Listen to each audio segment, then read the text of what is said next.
ClickUp is always upgrading and improving, as any good software does, but I've run into some pretty shitty situations when trying to navigate a feature I wasn't familiar with. Today I'm covering those situations so you don't make the same mistakes that I did. If you're new here, I'm Sam. I'm a ClickUp and automation consultant helping online businesses do more with less time.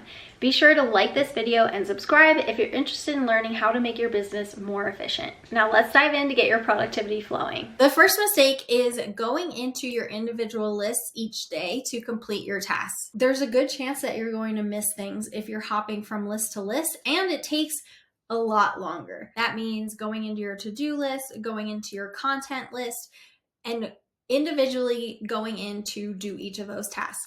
All of your daily tasks should be managed through your home view for the most part, and you may get some notifications in the inbox that might need your attention in the day, but for the most part, your home view should be where you're working day to day.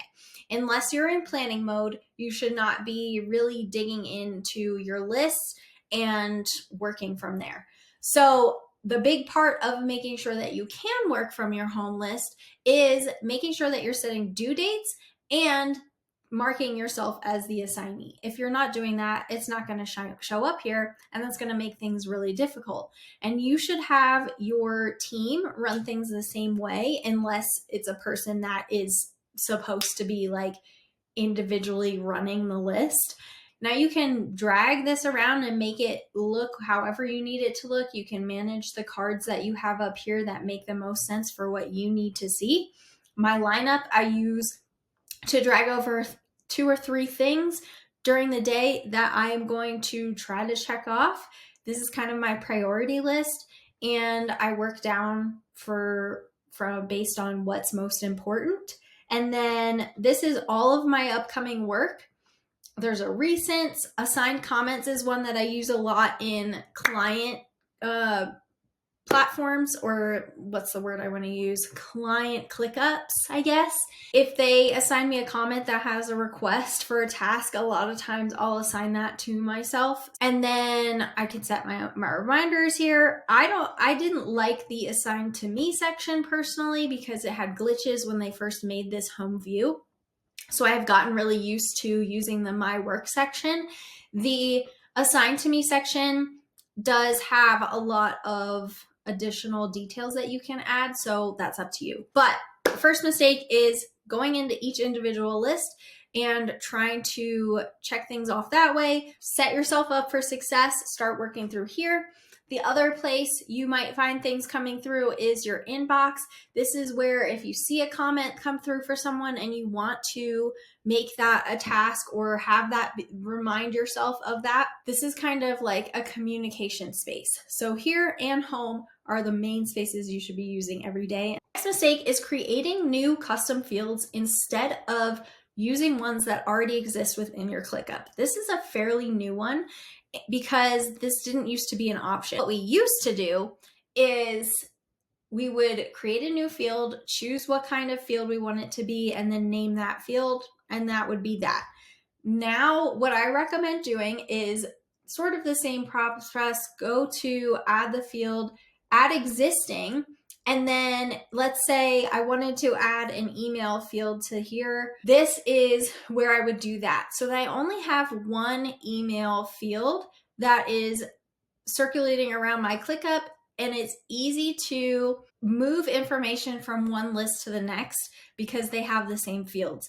And a lot of times, especially in client lists, this is important because they'll be moving around to different lists based on their status, and you don't want to have 7 email fields for them because that's just going to get confusing. They have made it possible to merge them if you are on the business plan, but the other way to kind of fix this is to choose one and then make sure that any contact that you might need information for, it's moved over to the one that you're planning to use, and then deleting the other ones. That's going to help keep things really clean and make sure that you don't have 7 different fields of the same thing. The next mistake I see people make a lot is creating a task instead of a subtask.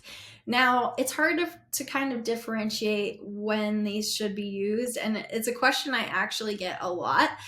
And the differentiator is the main task something that has little things that need to be done throughout the process of completing that task? Or is it just a one and done thing? Let's say, for example, prepping a newsletter, okay? So that obviously has multiple steps, right? So you have to write the newsletter, you have to schedule it, you have to maybe make graphics for it. There's multiple steps to this. For this task, you would want to use subtasks. So instead of going to your task list and doing write newsletter, make newsletter graphic, you don't want to do that because that's just making more work for yourself than there needs to be when you can use subtasks to your advantage. And it makes your ClickUp more messy, honestly. So for this one, we would want to make subtasks on this. So we could do write newsletter. And then you'll tag yourself to these just like you would normal tasks, and they will show up in your home view. And when you finish all your subtasks, then you can mark the whole task as done. So that's how I differentiate that. Something like Facebook group approvals, where you're just going into your Facebook group and hitting approve for anyone who requested to join, that doesn't really have multiple steps. I mean, yes, you have to open Facebook. Yes, you have to click approve, but like that's pretty straightforward. So this can just be its own task. It doesn't need to be like a task on something else. So thinking to yourself, are these steps that belong in a main task rather than their own individual task? And if the answer is yes, then you want to make them subtasks. This will also help when you're delegating things, because then people will know, okay, this is the main goal we're reaching for, and these are the tasks I need to do in order to complete that goal.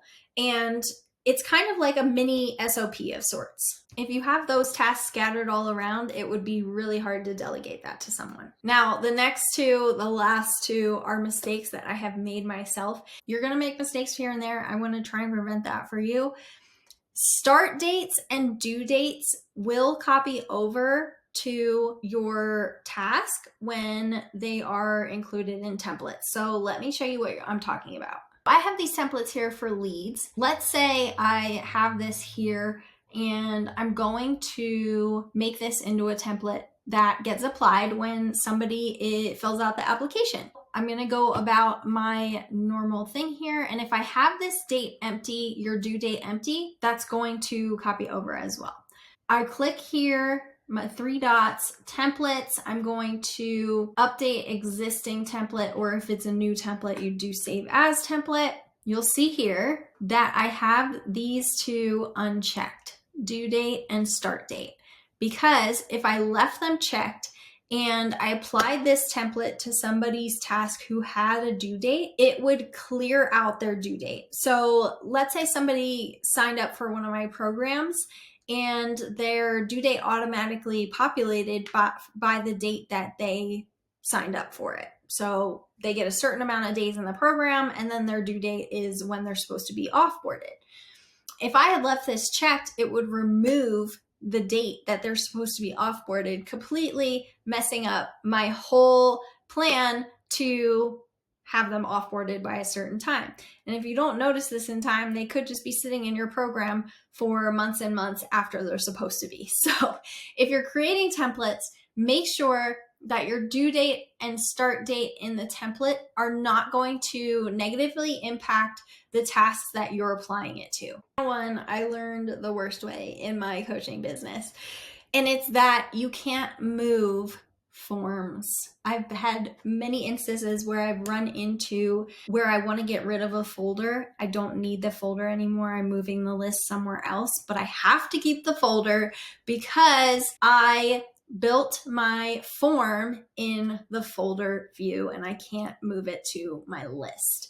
So I highly recommend building any forms into whatever list they're going to populate in.